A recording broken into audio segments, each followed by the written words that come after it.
Yo, what's up mga ka-sir? For this video guys, gagawa tayo ng box kite. Naiiba tong gagawin nating box kite dahil meron siyang mga pakpak, mga lodis. Ang tawag nga pala sa saranggolang to ay Cody kite. Hilig ng mga taga-ibang bansa, pali pa rin itong ganitong klaseng saranggola guys. Kaya susubukan natin gawin siya guys. So panoorin nyo guys kung paano ako gumawa ng Cody kite. At syempre shout out guys sa mga sumusuporta sa atin guys. So maraming salamat po sa inyo. At huwag nyong kalimutan mga lodi na ipalo yung ating Facebook page at syempre yung ating group page, yung Saranggola Uragon guys. So mag-member kayo dun mga lodi. So meron na tayong 50,000 members dun. At syempre huwag nyo rin kalimutan na i-subscribe yung ating YouTube channel, yung Searcher TV Vlogs. At syempre yung ating TikTok account. At meron tayong mga binibenta dun na mga charol plastic at mga tansi, yung mga materialis na ginagamit ko sa paggawa ng saranggola guys. So makikita nyo dun guys.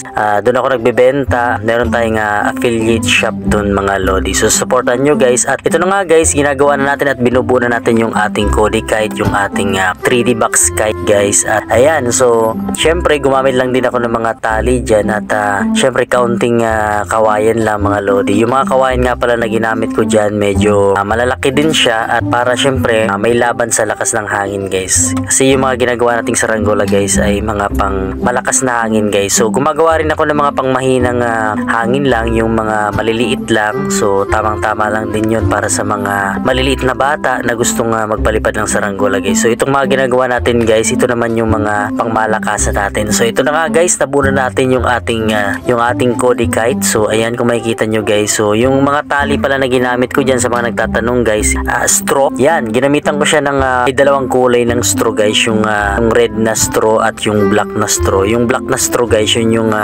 ginamit natin na tali para dun sa mga linyahan ng ating Cody kite. So ito na nga guys, gumawa ako ng pabalat niya at hindi ko na pinakita kung paano ko ginawa yung hexagon or yung honeycomb design guys, kasi medyo mabusisi yan at natagalan talaga ako dyan sa paghimay-himay niyan at pagbuo at paglagay sa transparent na plastic guys. Kaya yan lang guys. So yan ang naisip ko guys dahil paborito ko talaga yung honeycomb design or yung hexagon design guys. So iba-ibang kulay din yung ginamit natin dyan guys. At ayan, kung mapapansin nyo guys, ganyan ako magpabalat ng ating saranggola guys. Yun, kung gusto nyo rin gumawa ng ganitong uri ng saranggola guys, kailangan nyo lang talaga na matyaga kayo guys. Medyo mabusisi lang din yung pagpabalat niya, lalong-lalo sa pinakagitna guys, sa pinakaloob. Kailangan nyo talaga ng patient at tyaga sa paggagawa ng saranggola guys. So yun guys, at medyo nabuo na natin halos yung ating pabalat sa ating Cody kite. At yan, lalagyan na natin ng pabalat yung mga pakpak niya. So naisip ko na lagyan ng red,